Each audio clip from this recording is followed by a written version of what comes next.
morning, everybody. Welcome back to MAPOP Sports. This is Grandy, and today, don't worry, I'm going to have some more videos coming out. I know it's been kind of busy the past couple of days. I had the 4th of July, didn't have a chance to really record much, but I'm back riding the horses of trying to sell sports cards. So stay tuned. I have other videos if you guys are interested about sports betting, because I am doing some bets this weekend. There's UFC 290, so I'll let you guys know about that. A little preview, some picks, some bets.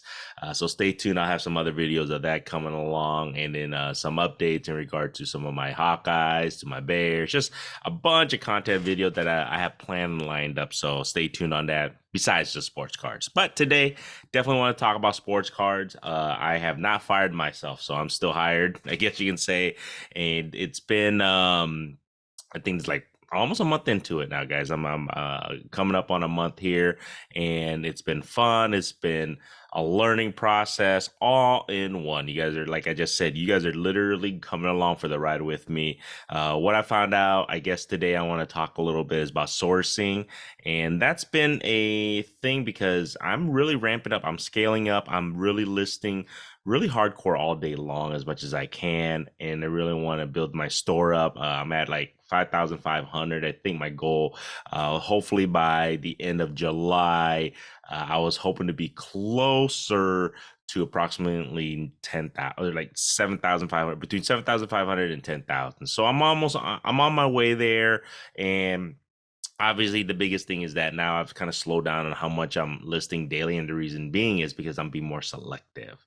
I'm not just listing a bunch of junk shit cards, because I feel like those are just going to sit there for ever, most likely. So I want to be a little bit more specific, the cards I pick and select. So that leads to the sourcing aspect. And I've been, I source every which way possible. Luckily I do shows here, so I know people locally who does lots that I can probably pick up from once a month or once every other week or something like that.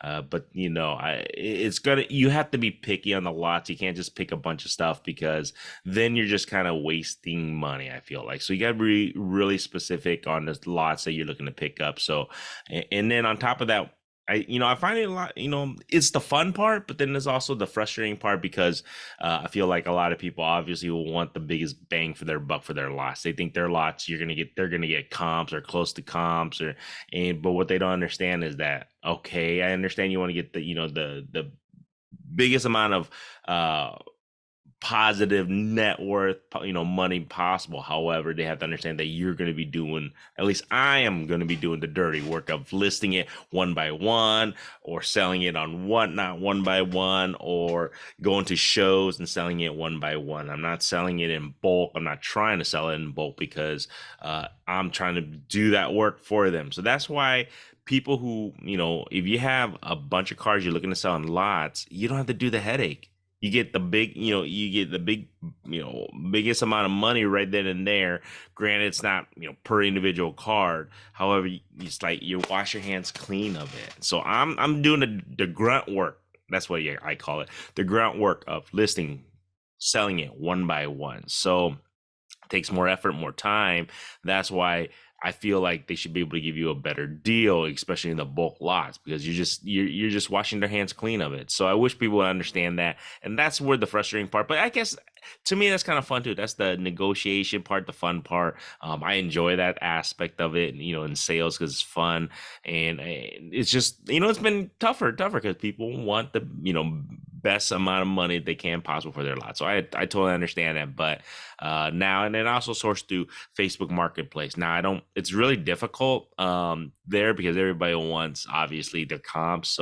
But if I can find somebody, if they're willing to work out a deal with me, and if they have other lots, I've been purchasing from certain people, many times now. So I just let them know, hey, I'm always looking for these lots, but you're looking for, to do me, give me a good deal, I'm going to be a customer of yours. So I let them know that on top of that. And then obviously, I source through local shops, because they do get a lot of inventory coming in quite a bit. So I go check out some of the local shops here and there if I can get a good deal. And then obviously at shows. So I'm going to be attending more shows now. Not so much as a vendor, but now I think since I do this a lot now online. I think I'm going to be attending more as a buyer than anything else. Now, I might go once in a while as a vendor just to network and, keep relevant locally. I think that's important. But I think I'm just going to be a buyer mostly going there because if I sell everything mostly online, I need my inventory because if the more you list, the faster you go through your inventory. I mean, it's a good thing. It's a catch-22 because you don't want overabundance of inventory. Then you don't know what to do with it, or sometimes you miss the season listing. I felt like I did that with basketball earlier in the year because as the playoffs came and it's just I kind of got it towards the tail end. But then again, it's one of those things where I didn't know when I was going to do this full time. So, but I feel like timing aspect is definitely one of those things when you're sourcing. You want to make sure you get all the cards, especially as football's coming up here. I feel like, with the end of summer coming up, pretty soon, a month or two here, fall's picking up, football hype, everything's gonna be picking up. So I'm really ramping up on my football listings. I'm really ramping up my football slabs. And then that's another thing right now. So my sourcing with PSA, because I just grade with PSA. I used to grade with CSG quite a bit. I'm a big proponent of their slabs. I think they still have the best slabs on the market. CSG does. However, the holding value is not very good. Everybody knows that. And then SGC, they're the fastest. However, they need to work on their price point. I'm sorry. Their value is not as high as PSA. Granted, you get their cards back as soon as possible. However, it's hurting my bottom line numbers, and it doesn't make sense to go with them.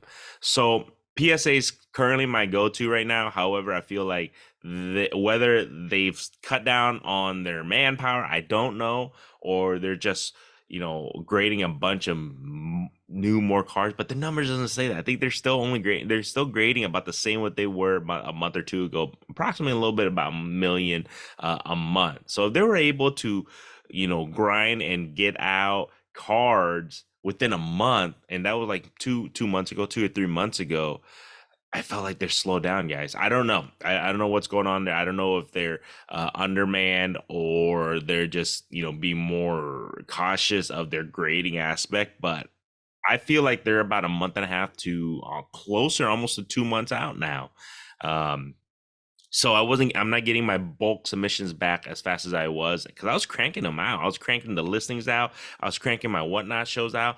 I'm going to have to slow down now because if I'm not getting my slabs back in time, I don't have anything to list, or I don't have anything to show, in regards to whatnot. So it's like I just said, they have slowed down in regards to getting all the slabs back to me. So what I'm going to have to do is probably send more on a weekly basis now. So then hopefully within a month, once I'm slowly getting all these returns back in, I'm going to always have continuous inventory. So I've noticed that it sucks that I'm kind of dependent on PSA, a third party, to get me my inventory, because I feel like that is your inventory. I mean, that's where my money making is in regards to, the slabs, because it's a higher end, in regards to your value of your card. So there we go. I might have to start using SGC, and then my profitability might have to go down. So I'm still debating on that. We'll see. You guys let me know. Let me know about that. What do you guys think? I mean,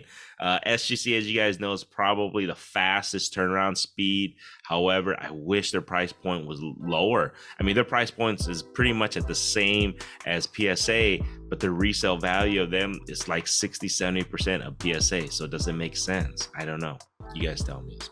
Other than that, so that's my sourcing issues, I guess you can say, for the week. That's what I'm learning. I'm learning as I go, guys. If you guys can help me out, can kind of figure that out, and a better way to source, let me know, or a better way to, in regards to slabs, what do you guys think about that? But the grading, scheduling and stuff like that. So you guys tell me, let me know. But other than that, man, if you guys like this shit, subscribe.